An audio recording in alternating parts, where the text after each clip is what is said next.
vous présentons ici les témoignages de personnes de tous âges filmés au cours des années précédentes. Elles expriment à leur manière ce que vivre ensemble dans l'espace public évoque pour elles. Ce qui les choque, ce qu'elles souhaitent, les obstacles rencontrés, les moments de convivialité, les conditions pour y arriver. J'ai découvert les berges du Rhône, notamment plutôt à vélo.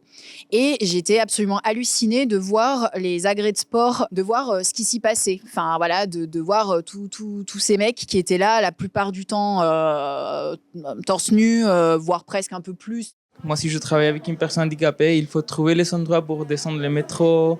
On ne peut pas prendre cet arrêt parce qu'il n'y a pas l'ascenseur.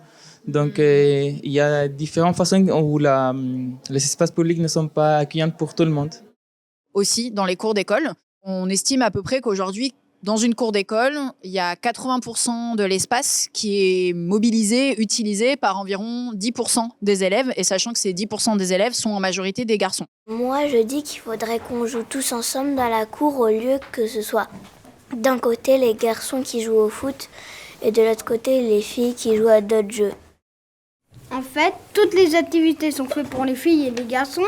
Il n'y a pas des activités qui ne sont pas faites pour les filles et il n'y a pas d'activités qui ne sont pas faites pour les garçons. Et moi, je dirais que elle a complètement le droit de jouer au foot.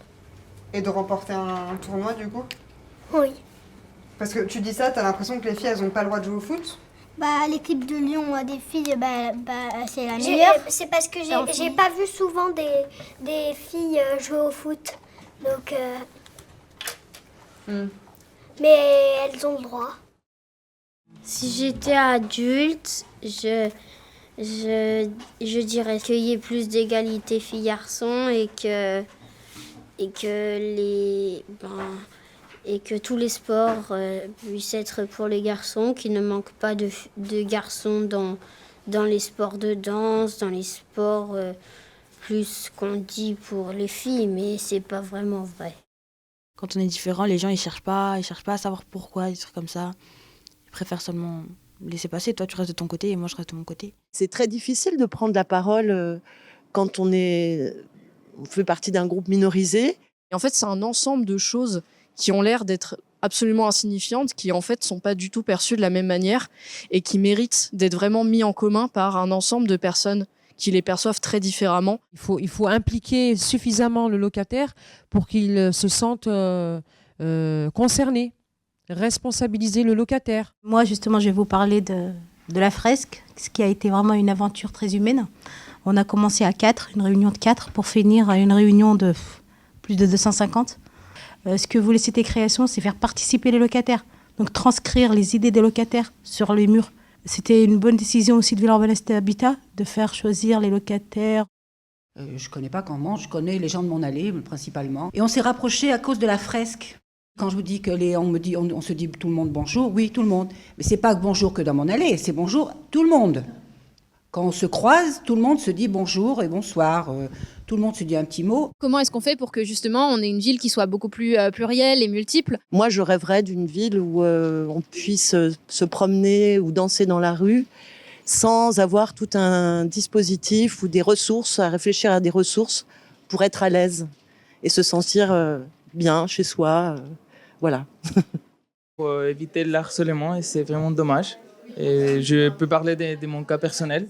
Par exemple, je trouve que je me déguise en hétéro parce que je peur d'être agressé dans la rue. Je trouve que c'est pas vraiment inclusif. Que la peur, elle est présente, la peur des autres, elle est partout. La peur d'aller faire du sport en public, là où on n'a pas vraiment notre place d'habitude, où on va être dénudé un petit peu, voilà. Donc moi, ce serait une des rues où on peut être, comme vous l'avez dit, hein, dans nos pluralités et sans peur. C'est en disant, il faut aussi qu'on arrive à réinvestir l'espace public. Tous les aménagements du monde ne pourront jamais répondre aux questionnements qu'il y a derrière. Donc la ville de Caluire organise aujourd'hui ce gros événement sur toute la commune, la fête de la propreté. Nous avons créé il y a 2 ans le compost sur le quartier de Saint-Clair. On est à peu près une quarantaine d'inscrits au compost et ça fonctionne très très bien. L'idée, c'est vraiment d'impulser une dynamique, de renforcer les liens et de sensibiliser, bien sûr, de façon conviviale, positive. Pour être dans un mieux vivre ensemble, il faut quelque chose en plus. Le fait que les gens vont se dire, ah oui, on veut mieux vivre ensemble parce qu'on a tel territoire à protéger, tel territoire auquel on tient, tel territoire auquel on va pouvoir expliquer aux uns et aux autres pourquoi on est content d'y être. En gros, il y a 3 moments. Il y a il faut qu'on fasse bien. Il faut qu'on fasse bien et que les gens s'en rendent compte. C'est-à-dire que le locataire dit, ah oui, c'est bien. Après, 2, mais ils disent, ah oui, c'est bien, mais ça va pas rester bien. Donc, il faut qu'on fasse rester bien.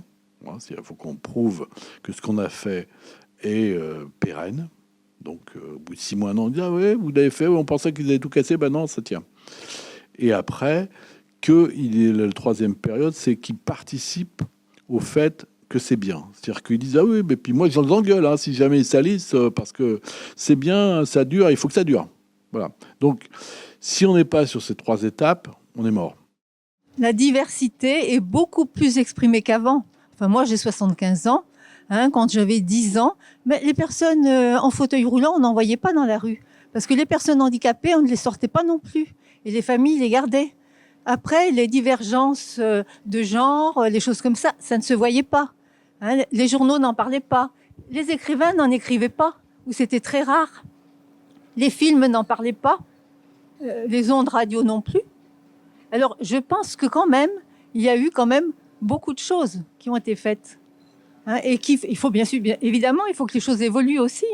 Il faut que maintenant, tous ces gens qu'on voit et qu'avant on ne voyait pas, on puisse vivre ensemble, tous. Le fait d'être dans un sentiment d'exclusion ne doit pas faire perdre de vue que le meilleur moyen d'en sortir, c'est de participer. Après, il faut s'impliquer dans la vie de son quartier ou simplement de son immeuble.